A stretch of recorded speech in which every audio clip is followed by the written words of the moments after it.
मनोकामना रहेगी।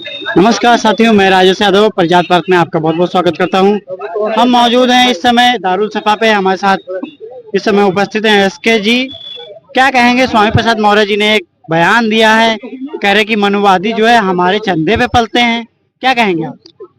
स्वामी प्रसाद मौर्य जी एक ऐसे नेता हैं, राजनीति के अखाड़े में अगर कोई नेता को कहा जाए कि राजनीति की नीचता कहां तक जा सकती है, बयानबाजी कितने हद तक गिराई जा सकती है, वो स्वामी प्रसाद मौर्य जी ने उसको साबित किया है। जब जब चुनावी मौसम आता है, जब जब उनका ग्राफ ग्राउंड लेवल पर खत्म होने वाला होता है, तब तब वो ऐसे ही सनातन पर टिप्पणी टीका टिप्पणी करके अपना ओहदा उठाना चाहते हैं।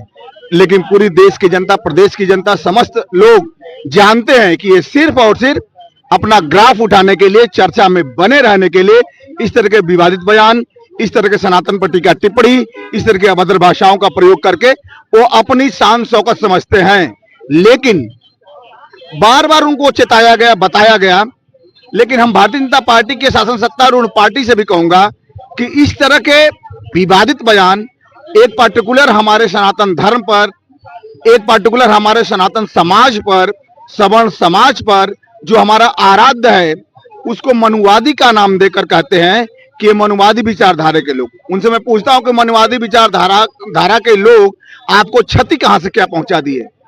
इस देश की रीढ़ की हड्डी है मनुवादी विचारधारा के लोग, इस देश की रीढ़ की हड्डी है। लेकिन एक बात जहां तक मैं आपको बताऊं, अगर उन्होंने कुछ कहा है तो किसी न किसी तथ्य पे या किसी न किसी कारणवश कहा होगा। उन्होंने कहा कि मनुवादियों को चंदा दान देना बंद कर दो, भूखे मरेंगे। उनसे पहले पूछा जाए कि मनुवादियों को कितना चंदा दिया है। इसका एक प्रमाण दे दें कि मैं किसी मनुवादी को चंदा दिया हूं। एक भी रुपया उनसे चंदा नहीं लिया गया है। ये राम मंदिर जो बना है, भव्य राम जी का भवन बना है अयोध्या धाम में, ये सिर्फ और सिर्फ मनुवादी विचारधाराओं के प्रभु राम के परम भक्त, जितने अनन्य भक्त थे, जिनकी आस्था थी, जिनका विश्वास था राम में, उनके चंदे से, उनके सहयोग से इतना भव्य राम मंदिर बना है। पूछिए स्वामी प्रसाद मौर्य जैसे लोग कितना रुपया दिए भवन निर्माण में। इनका क्षोभ है, इनके अंदर का प्रतिशोध है, ये छटपटाहट है उनकी, ये छटपटाहट उनकी, घबराहट उनकी कि इस तरह के हमें आगे बढ़ने का मौका नहीं मिल रहा है, तो हम दूसरे की टांग खींच रहे हैं। वो बहुजनों के नेता बनना चाहते हैं क्या? बहुजनों के नेता भी नहीं है। बहुजनों के लिए भी कुछ करें तब तो मैं समझूं। जो बहुजन के लिए भी कुछ नहीं कर पा रहा है, अपने समाज के लिए, मौर्य समाज के लिए कुछ नहीं कर पा रहा है। आज तक एक नाम बताए कि जो मौर्य समाज के लिए कोई एक आदमी खड़ा हो जाए कि हाँ स्वामी प्रसाद मौर्य जी ने उनके साथ खड़ा हुआ है। भाजपा ने यूं ही उनको कैबिनेट मंत्री बनाए रखा था। इसीलिए जब तक भाजपा में थे उनका कद और पद की ओहदा था, गरिमा थी, मर्यादा थी।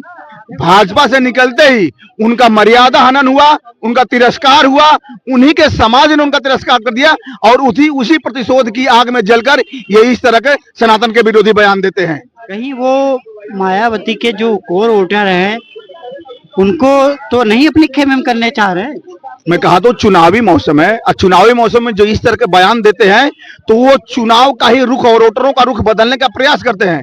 लेकिन कह दिया ना कि ऐसे मौसमी बरसाती नेताओं को जनता जान गई है कि ये बरसाती मेढक टाइप के नेता हैं। ये चुनाव के समय में बलबलाएंगे, इसके बाद ये दिखाई नहीं देंगे। ये जहां थे वहां भी टिक नहीं पाएंगे, उससे भी नीचे आएंगे। कहने का मतलब एक संदेश है कि कृपया आप अपने बयानों पर नियंत्रण रखिए। कृपया आप इस तरह का बयान न दीजिए जो समाज को बांटे, हमारी आस्था को ठेस पहुंचाए। अन्यथा इसका परिणाम आपके राजनीतिक जीवन पर भी पड़ सकता है, व्यक्तिगत जीवन पर भी पड़ सकता है।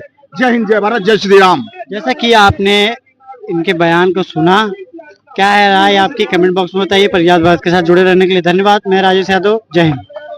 हेलो गाइस, अगर आपको हमारे वीडियो पसंद आते हैं तो ज्यादा से ज्यादा हमारे वीडियो को शेयर कीजिए, चैनल को सब्सक्राइब कीजिए, बेल आइकन को अवश्य दबाइए, जिससे हमारे लेटेस्ट अपडेट आप तक आसानी से पहुंच सके।